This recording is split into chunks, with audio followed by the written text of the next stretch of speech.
Cut जोगु जनजीवन अस्तव्यस्त।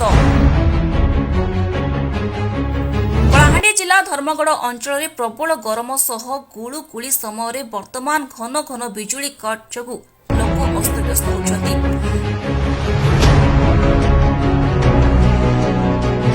लोकक अभियोग अनुसार धर्मगढ़ ब्लॉक रे बिना कारण रे घन घन विद्युत कट होउछि। अघोषित विद्युत विभ्राटरे घांटी होउछन्ति शह शह ग्रामर जनसाधारण।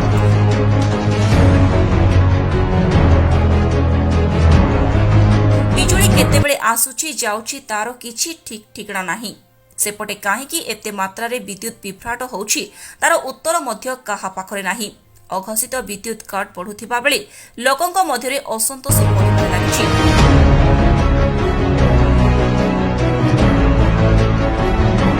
दीर्घ 12 दिनरु अधिक हेला ठीक भाबे विद्युत पाइबारु वंचित होउछन्ति अंचलवासी।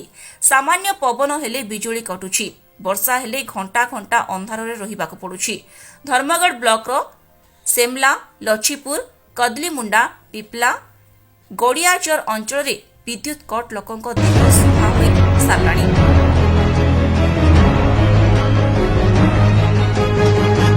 बिजुली कट जोगु लोके पानी पाइबारे मध्य असुविधार सम्मुखीन होउछन्ति। तेणु शीघ्र विद्युत समस्यार समाधान पई शक्ति मंत्री कैप्टेन दिव्यशंकर मिश्र को अंचलवासी निवेदन करछन्ति।